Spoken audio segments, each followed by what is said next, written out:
Welcome to the Artist Academy podcast, a place where we focus on the business side of art to help you attract more customers, to increase your profits, to ultimately live a life of creativity and financial freedom. I'm your host, Andrea Earhart, and this week we have a guest who I've interviewed before, Hibaaq Ibrahim. She has come on. She's been in the Academy forever. Since the beginning days. And I met her first on a mural meetup, the first one we ever did out in Iowa. She came and I got to talk with her in person and I've got to watch her grow. And we eventually did a Quit Your Day Job episode with Hibaaq when she, got her feet under her and started to make some money with art. And then she started to do murals and she was able to replace her income by muraling, basically. And if you want to go check out that first episode, you can. We'll have it linked here. But she has come so far and I'm so proud of her. And so I said, hey, you want to do a follow-up episode? So the first one was about 5 years ago or so. And this one, there's just so much that has happened in the last few years. And she's charging way more, talking like her minimum is like $10,000. She's doing some big stuff and she's having fun doing it. And this is going to be a really inspiring episode for those of you who don't want to paint realistic portraiture or just figures or things like that. She has a really like a signature style with the use of color, and there's a lot of things that go into it, but it's not the realism aspect of it. And she's charging a whole lot for it. And so she talks all about how she got there, how she's getting customers, and I think you're going to like it. So let me know what you think about this episode with Hibaaq. All right, Hibaaq, tell us a recap of your previous Quit Your Day Job episode. So like a little bit of who you are, how you got to where you are, and then we'll really dive into the recents of you of the last couple of years. But tell us or remind the listeners who you are. My name is Hibaaq. I'm a mural artist based out of the Twin Cities in Minnesota. I do mainly commercial work. And the last episode that y'all saw me in about quitting your day job was about 5 years ago. And that was when I had just started. I was kind of a baby muralist. And so I've since then dived really deep into the commercial world of art. So I specialize in botanical and abstract. I work for companies like restaurants and coffee shops, and I do a lot of local stuff. And I've been getting more into the government-funded RFQ jobs, which are the request for qualifications, something that I've recently gotten better at, and things like the local bus system and things like that. And so now I've also added woodworking. I've done recently my very first half wood, half painted projects this year, which is one of my goals actually 5 years ago. I hadn't mentioned it on the episode. So now I specialize in, like I said, commercial work. And that's the main thing I do. Luckily booked year round. Yeah, I remember when you came out to the very first mural meetup that we ever had in Iowa. And I remember talking to you, and it's so cool to see how far you've come from that place even to where you are right now and to making the big bucks. And can you talk a little bit about maybe your habits or your mindset back then? Because I remember talking to you and you being like you came to the meetup and you were talking to Ryan too, and you're like, oh, there are people who like make money really. And you're like, okay, I'm going to go back and I'm going to tell my boyfriend about this. And like, I remember being like, oh, this is a thing. I'm going to figure it out. Give me a second. And then you went and you really did it. And so it's cool to see the growth on that. But do you remember like the mindset that you had back then of like, even like a daily habits thing? Like I want to talk about maybe not necessarily like business and art, but like where you were as a person back then versus where you are right now. Is it pretty similar, or is it like, even like, I feel like you take care of yourself more? Yeah, I watched that episode or listened to it recently, and it's funny how similar I think now to back then. And I think like I had seen you and Ryan specifically, who were people who were like, yeah, we're just going to do it. We're going to make money. I feel like you guys had no doubts, and that really inspired me to let go of that part of me that's like, what if I don't make it? And I just kind of stopped worrying about that. Just sometimes it takes just one person who is like that to help you see that there is a different way. I think a lot of us have this in common where there are a lot of artists who have a lot of doubt. There's a lot of reasons for that. And so it can kind of get to you if you really feed into that. And so I decided from that trip on that I was going to get real specific with my plans for the future. So I started making a lot of goals, and I started making ridiculous goals. And that's something I still do today. I will ask myself, in my best world, really aspirationally, what would I accomplish if I didn't have any self-doubt? And so I still operate that way now. I really believe there's no world in which I won't be successful. So all I have to worry about is what are the things I need to do to be successful? What kind of person do I have to be? What kind of habits do I have to have? Who should I associate with?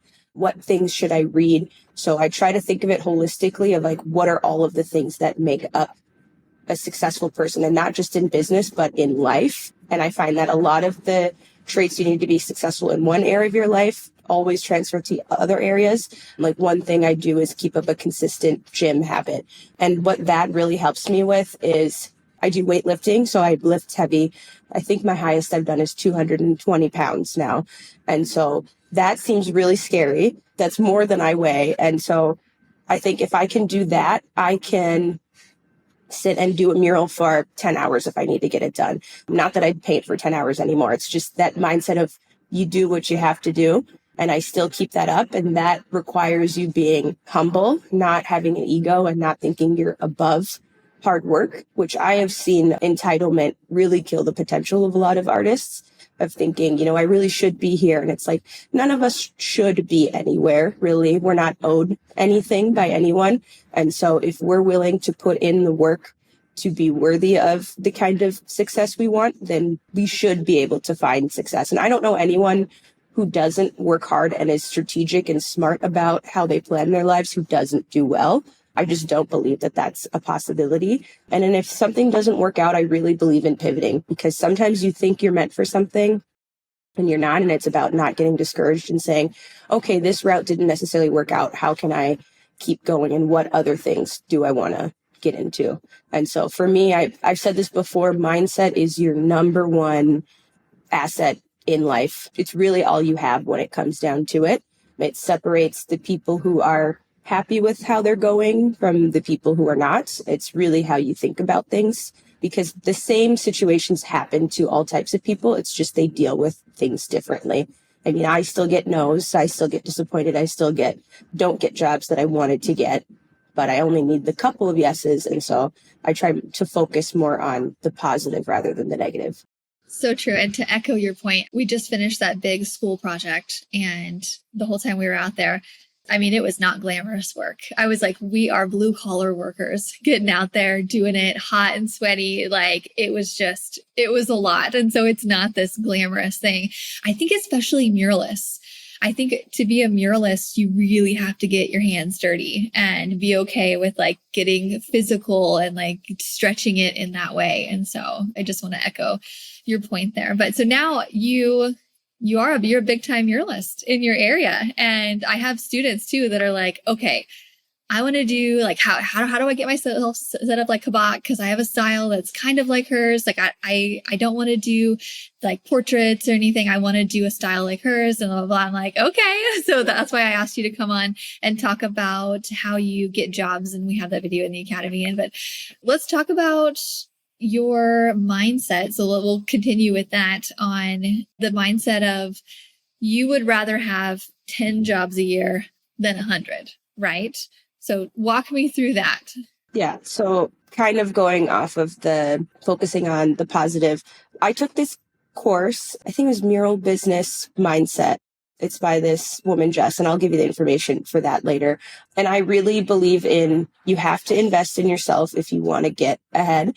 It's basically, I took courses to help me go faster and gain the knowledge that I would have gained in maybe 4 or 5 years that I can get from a course and practicing for a couple of months. And so when people say that they feel like I've advanced a lot quicker than artists around here, I think that's very much because of the information I'm willing to pay for and how much I'm willing to invest in myself, even when it's scary. When I had less money, I mean, I remember $1,500 for a course, but that course helped me make probably over 20,000 that year. And so what I think is important is figuring out what are your actual goals, how much money do you want to make, and then kind of working backwards from there. So my goal now is to make, well, I'd say for sure I want to make 100,000 a year. And I believe that that's fairly doable for me. I've made over 100,000 for the last, I think, 4 years. And so I'm like, I have to make 100,000, but my goal is to do, depending on how much leisure time I want, I'll say, okay, I want to make 150,000. That was my goal for this year. I'm not so I wanted to make the 200,000 like last year or the year before, just to say I did it. But I find that like for my lifestyle, I don't necessarily need to make that much because I want to spend time with my husband. I want to go on vacations. I want to relax. I don't want to work every single day. And so I said to myself, if I want to make 150,000, what has to be my average project? And so that's how I came up with my $10,000 minimum. I can't make less than 10,000 on a project because that means I have to work more for the rest of the year. And so that means really only setting my mind to projects that are 10,000 and up and saying no to things that are less, unless it's a passion project, unless it's someone, I really care about and want to do that thing for, because I still want to be able to do that. But this year, I haven't had any projects under 15,000, which was my goal that I set last year. I said, I don't want to do anything under 10,000 for sure. I really don't. If I, could have my ideal world, I wouldn't do anything less than 15,000. And so this year I've had, I think 7 projects and I'm at 160 now. And so I might take a month or 2 off because I've already hit my goal. And so that means that I had to start applying to more RFQs, which those definitely have more competition, but my style has gained more recognition here and people know who I am. So it's a little more feasible for me to apply to those big RFQs with a bunch of competition. And so that's something I started doing differently rather than last year where I really only focused on the small businesses that I typically do. But those businesses usually have $10,000 jobs. And so I'm like, okay, well, who has jobs that are bigger? Usually government funded stuff. And so I just changed my strategy of who I was talking to and what I was applying for. And so I think once you get to a point where you're getting jobs and you don't worry anymore about getting jobs, then you can be strategic about, okay, this is the amount of projects I want to do and making a real plan for yourself. Because if you don't make a plan, I just think you're just in la la land and it's really hard to set your intention. And I'm one of those people who really believes in like the power of the universe. Some people call it woo woo, but I think if you have a specific number and goal in your mind, that is going to come to you. Like someone told me the universe rewards the bold. And I super ascribe to that because I'm like, I want a $25,000 job right now. And then sure enough, one comes along. So true. I'm very much into that woo-woo stuff. And sometimes it even surprises me. I mean, granted, I'm like doing the things, I'm, making the pitches, applying to the things, having conversations with people, networking. But I still think it's a little bit of woo-woo when I'm like, okay, I had this big goal. And I just had I just had a conversation. She was like, I think we can make this job happen. It's going to be like 50 grand. And I was like, I manifested you. I was like, no one ever said that to me before in any other year. And this is the year I'm like, I want to make it big, the biggest. I'm like, totally.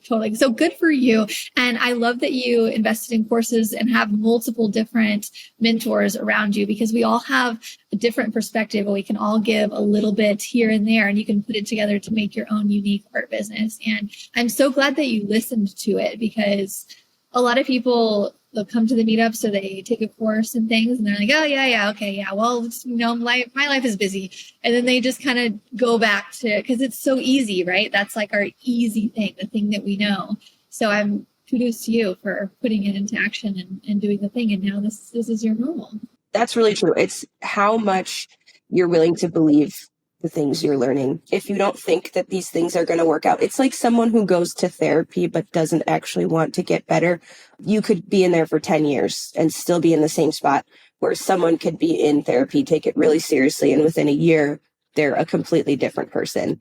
So I think people underestimate the amount that is you. You can listen to a mentor, you could go into the Artist Academy and hear all the advice, but if you really don't put it to practice or believe in it, it's basically like you weren't there at all. Like my mom always says that knowledge isn't understanding.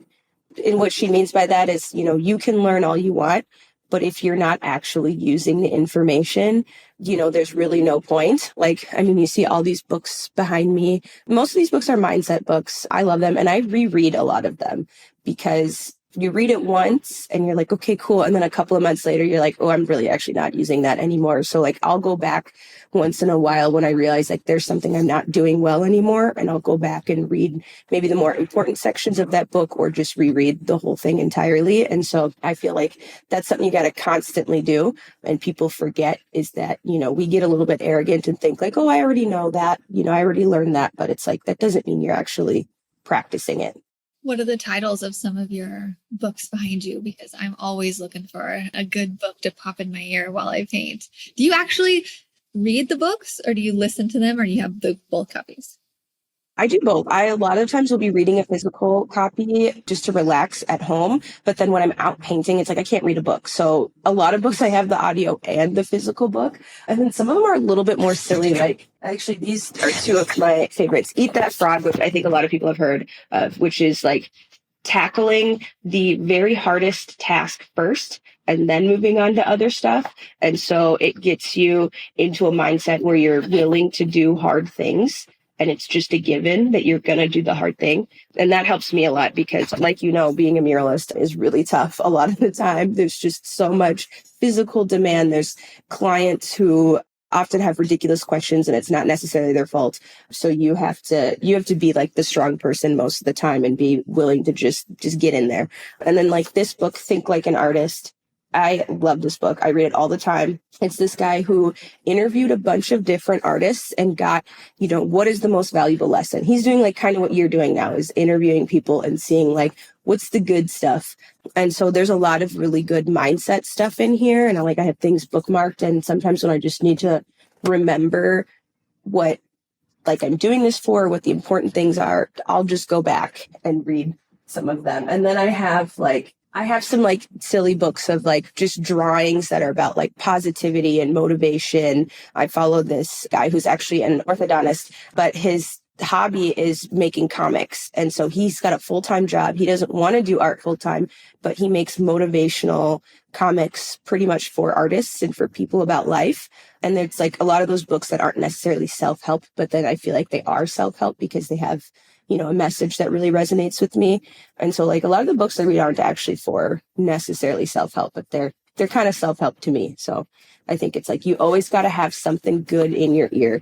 You got to listen to like the podcasts of people who you admire, reading books. It's like if you surround yourself with that, you do believe it. Like we are human. So it's like if we're not hearing positive and good messages often, you get into like a bad mindset pretty easily. And it doesn't matter even if you are a naturally positive and upbeat person. Like I'm pretty darn positive. I'm a real bubbly person, but if I don't put good stuff in my ear constantly, like I will go to sad and depressed girl very quickly. And so I'm like, it's all about what you surround yourself with. So it's like the effort of creating the world that you want to be a part of by like just being around the things that help you. So true. I'm the exact same way. So I feel better knowing that there are other people out there. Because I was having this conversation with my friend. I'm like, maybe I should do like 10 days of silence or something. Because I feel like I need to fix that part of me that like goes sad and lonely, like when I'm not putting the positivity and stuff in my ear. But as long as I'm, painting or creating or podcasting or things and listening to podcasts and books and all the things, then it's just such a good day. But we were away traveling for a week or so and I didn't listen to any podcast. I like nothing. I was just completely out of my element. And I was just like, not like sad, but just going like, I'm just not my peppy self. And then I get back into the zone where I'm listening to upbeat people and I'm like, gosh, it's just contagious. So I'm glad to hear that you also think the same. What other business advice would you give our listeners who want to do something that you're doing? One thing I like to tell people who ask me for advice of like, how do I get jobs, which really is just, I interpret that as like, how do I find my place as an artist? because you're like, I think of artists as not artists. They're people who are interested in things and they use art to express those things. So like, I'm really interested in nature and architecture. I'm really interested in the way that color can affect people's mood. And so all of that shows up in my art. A lot of the jobs I've had have had something to do with community work and welcoming people. Like, I was a youth worker for a very long time. And so I'm always thinking about the people who are going to experience my art. And so I try to make like a happy place. I feel like that's what my art is about. And so that translates to a lot of different places. But like, the number one request I get for my murals is, can you create a welcoming space for the people? It's like the point of entry. And so I find it funny that that's what I've kind of been doing my whole life. And then it translated into my art. So I would say, don't think about art as like, let go of the business for a second, because that will come back to you later. But think about who you are, where are the places you hang out, like, what do you really want out of your life? And that's the places that your art is going to show up. Like, I have friends who are super into video games and fantasy characters, and a lot of them do art for like bookstores or arcades and things like that. So it's really, being an artist, I think, is a practice of knowing yourself, which is something that is hard for a lot of people. And I think that's also why it's hard for people to find a style, because sometimes they don't spend enough time thinking like, why do I do this in the first place? And I think if you have a very strong why, it doesn't matter what that why is. It's just, if you know what you're trying to get out of the art, what you're trying to say. And there's no like good answer or right answer. It's just who you are. I think that makes it a lot easier to figure out where your stuff belongs. And then you can feel passionate about it. When you explain it to people, they really resonate with it. Like, people are so happy to talk to an artist who's like, this is what I'm passionate about. This is what I love. And I find that like, you will find your place in art naturally that way, just because it's like, it's almost contagious. You can't help but talk about it. Like, I rarely meet anyone who doesn't know that I'm an artist in some way. And my husband the other day was like, you really can work a mural into any conversation. I'm like, I don't even try. I just really freaking love murals. And so it's like, then suddenly people are like, oh, you're into it, I'm into it. And then they'll tell their friends, and all that stuff kind of comes around. And I notice a lot of my friends who have a lot of work around town are the same way. They just really love the heck out of what they're doing. And so I think like, find your reason for why you're doing it and kind of start there. And all the other stuff, like, don't worry about business cards when you don't necessarily know why you're making art in the first place, So it's like, there's different steps, and the foundation is really like the mindset and knowing who you are. And it's funny because I started out, like, I picked murals, one, because I thought they were cool, but I was like, okay, murals are going to make me money. But then I'm now in a place where I'm like, I do love the money, but like, that's really not what I care about with my murals, because I have given up $10,000 jobs because I was like, this client is not for me. I'm good on that. And so I think having such a strong passion in what you're doing will really just guide you through everything. So my typical week consists of one portion admin work. Like I said, every single Monday I meet, unless I'm on a mural. And I have to be on a mural. I try not to work or do murals on Monday so that I can have an admin day, because otherwise things just get behind. I get a fair amount of inquiries each week and have to plan out my quarters. So I try to do things in quarters in terms of like quarterly goals. And then I break everything down into like, what do I absolutely have to get done this week, which includes like, if I have an application, I will put on my calendar the days that I'm working on it and block off like an hour or two. I've got ADHD, like I probably mentioned 50 times a day. So I can't work in a typical linear fashion. So I do more of like, here are the goals for the week. And then I try to just figure out times that I can realistically do these things. And it still works out for me. And it's nice to have an agent, because she will remind me, and she'll call me sometimes and be like, hey girl, you need to be working on this. I know what you're doing right now. I know you're kikiing with your friends, but get to work.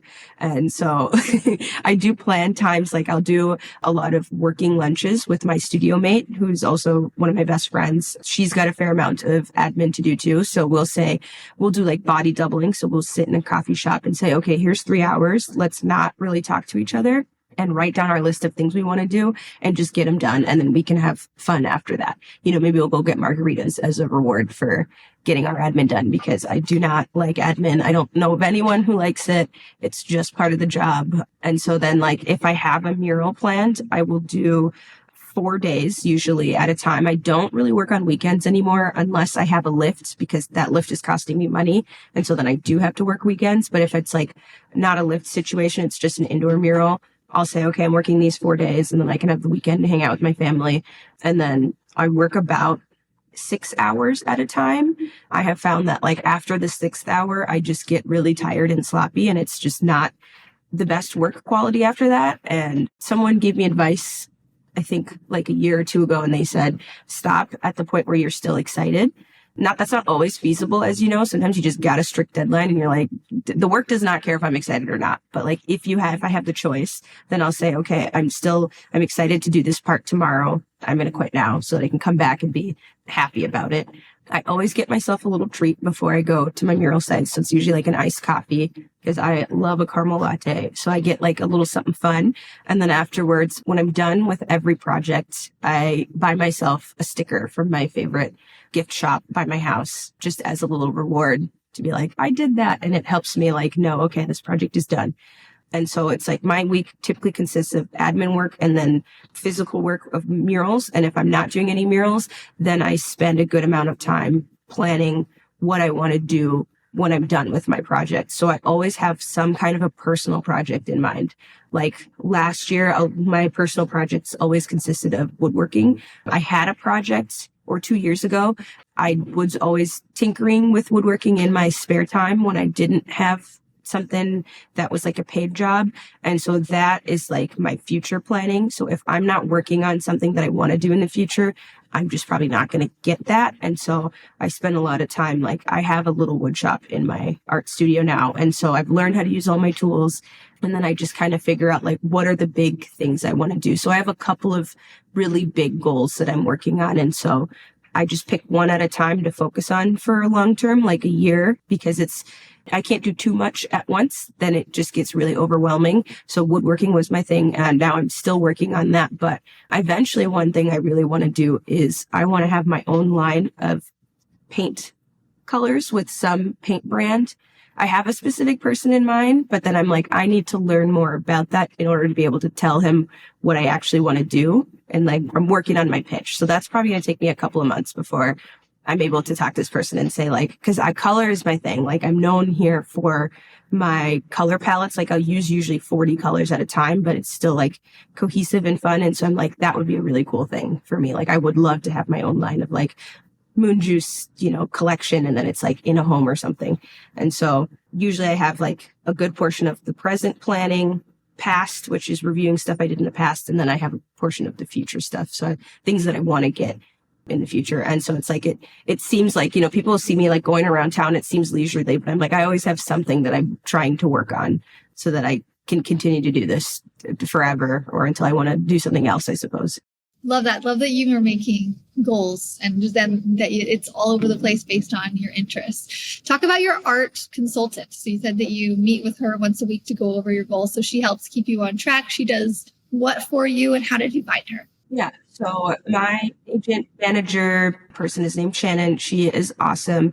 I met her through, I think 2 years ago, she hired me to do what was my biggest project to date. It was 6 apartment complexes, 6 different floors. And that was my biggest project at $65,000. And that was a major goal of mine, was to get some project that was $50,000 or up. She's an art consultant. So she was hired by this apartment complex to find artists in the area who can do the various things they had in mind. So they wanted prints for one room. They wanted someone to do a sculpture, and then they wanted murals. So she had seen my work around and had been wanting to work with me. And that's why I always say, like, go to art events. You never know who's tracking you. And so she had been trying to find a way to work with me, and she finally got the opportunity. So I was the first person she called. So she was hired by the person who owns the building, and she managed my project. So she said, here's the murals you have. Here's the designs they're looking for. I sent all my stuff to her. So she's kind of like a third party person, but I feel like a manager is sometimes tough because it's between you and the client and you don't have direct communication. But in this case, this is an apartment complex and these people don't really know art anyway. So she was a really good like liaison to be like, this is what the artist is thinking. And so she was able to give all of my information to them and kind of mediate in a way where I only had to think about doing the mock-ups. I didn't have to think about any of the logistics because she handled all of that. It was a nice workflow for me because a lot of the times, when we have a project, we are the designer, but we're also like figuring out all of the logistics of like, where's the water supply? When can I come in? Can someone give me a key to the place? Where do I dump the water? There's just all of these details that you have to worry about that makes it harder to then just focus on the design. I really just like the design part, and that's my favorite part. So I knew I could trust Shannon because she got me through those 6 murals and it was real smooth and easy. And then we continued to work together, and I didn't know she had a management business at all. Turns out she was trying to see if she could work with me to see if then she could represent me. And so once we had worked together on a couple of projects and it was clear that like I would get my things done on time and I'm professional and all that, she, asked, have you ever thought of getting an agent? And I had been kind of thinking of it. I just didn't think I had, I didn't think it was big enough, because when you hear agent, you just think of like famous artists worldwide, whatever. But I have enough work in my area where really managing the work is taking away from doing the design work that I need to do and the future planning that I want to do. So not having an agent actually makes it a lot harder for me to do my job than it is to have someone who can take care of that stuff. And so for me, it was like the next step. So there's always a next step of like, I need to do this thing in order to grow. And for me, it was like, I need someone to manage my business because I can no longer put in this kind of effort when I have all of these big projects going on. And it was getting really scattered for me. And then it's like, she also does financial management and helps me figure out like, what are all of my goals? And then she will find me the right people for all of it. And so what she does for me daily is like talks to my clients. She will figure out who's worth me even emailing back. Like we'll email everyone back because I don't believe in ghosting people. I don't agree with that. I mean, as someone who's been ghosted by clients, I'm like, that kind of sucks. So I don't do that to other people. And so she will always answer and say, if a job seems like it's going to be less than 10,000, she'll send on my price sheet and say, Hibaaq's really not interested in doing small projects. Thank you so much. We would like to work with you in the future. Meaning like if they have something bigger, then I'd be happy to be on board. And no one's ever been like mad about it. They're like, okay, cool. I get it. And so she handles that so that I don't have to constantly be emailing people all the time and like setting up meetings and all this stuff. Like it just takes time and it's little things that add up. And then you're like, oh my God, I worked 80 hours this week. So now it's like, I rarely work more than 40 anymore, which in the beginning was just not possible. So I try to just work a normal work week or have extra time off if I can. And so her handling the logistics makes it possible for me to just focus on the stuff that's going to make me successful in the future. And so it's like, I have to invest in her now in order to invest in myself for the future. I think I pay her $20,000 a year. So that's a good chunk of money.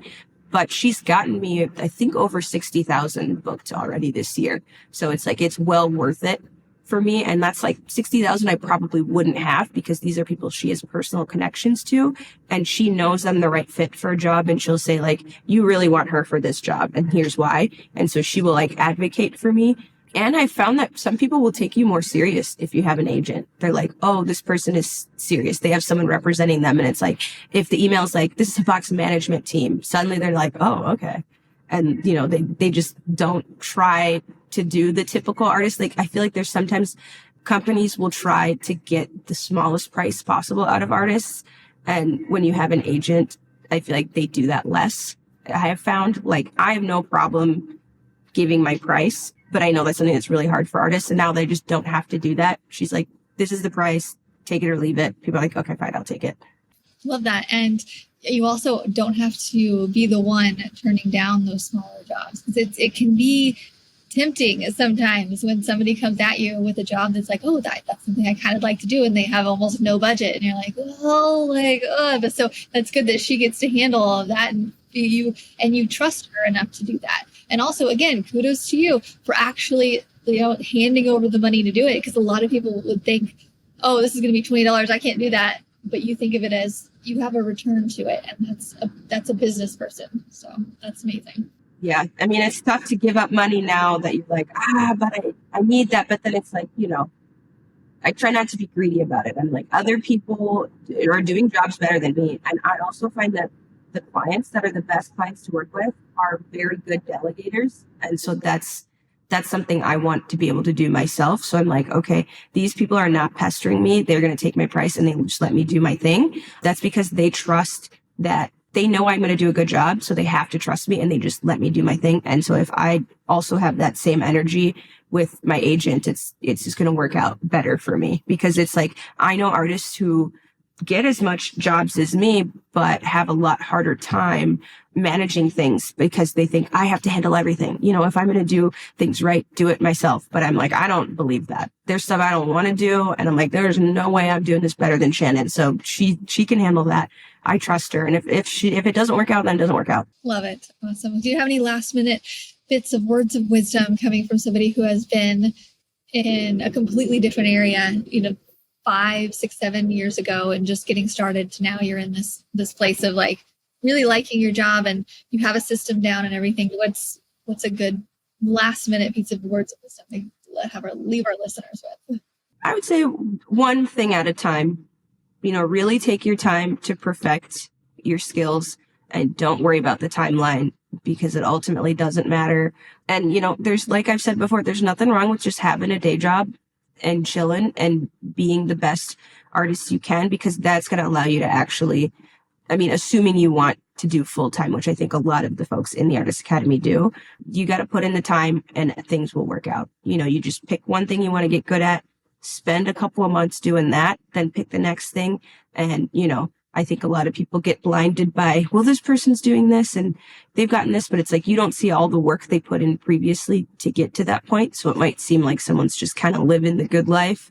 I don't really think anyone is. I think everyone is really stressed and working really hard, but it's like, you have to be a person who's willing to earn what you get. So true. Well, thank you so much for taking time out of your day to chat with us, and I'll continue to see you inside of the Academy. And thank you recently you really jumped in and helped to answer a lot of questions. I know I messaged you about this recently, but I think people like to hear from more than just me inside of the Academy, from people who, like you, have also gone through it and are doing the things, and you just get a slightly different perspective of people living in different areas. So yeah, thanks again for hopping on and talking with us.